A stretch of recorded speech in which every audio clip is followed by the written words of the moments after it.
Alright, this is a real quick video on how to add or change out the antifreeze on one of these Goldwings. Now when I put in this third radiator down here, I basically dumped most of the antifreeze out. So I have to fill the system again. It seems to me the best thing that works is to get one of these transmission funnels and you make sure it fits nice and tight in the neck there, and you fill it right up to the top. And as you can see, she's bubbling right now.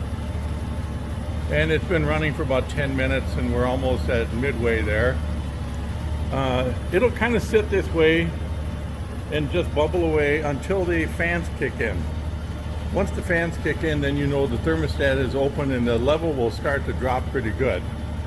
Then what you do is you leave the funnel in there, put some more antifreeze in it, and just let the unit cool down. It's going to suck that thing right down. And you want to kind of fill it up a little bit more and redo this procedure. It's a little time consuming, but if you want to get it done right, it's not the easiest thing in the world. And part of it has to do with the way they do the plumbing. The filler is not in line with the radiator circuit. It's kind of on the side of it, so you're kind of filling it not directly into the system, I guess. But anyway, so this sucker is going to run here for about 10 more minutes, and we'll let her bubble away. Sometimes you rev her up a little, you'll see a little more action, like that.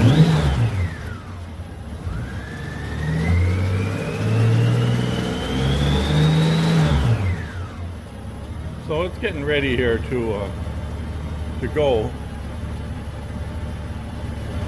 So we'll kind of fast forward to that point. Okay, the fan just kicked in. You can see the level dropped.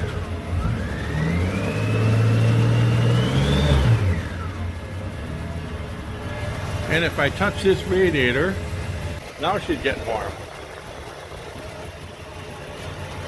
The way this is set up is, if you look at the plumbing on these Goldwings, the radiators are actually in parallel with each other.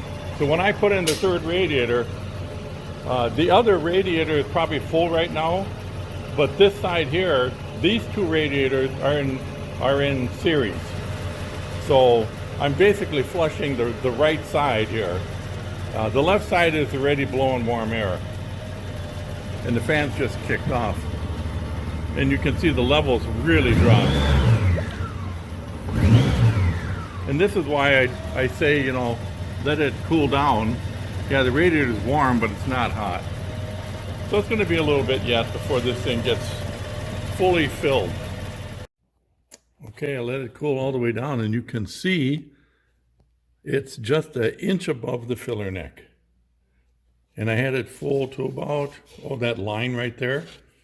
I had it about that full. So cooling down does make a big difference. If you don't do that part, you're going to end up with an air bubble in there. Eventually that'll go away. It's not a big deal.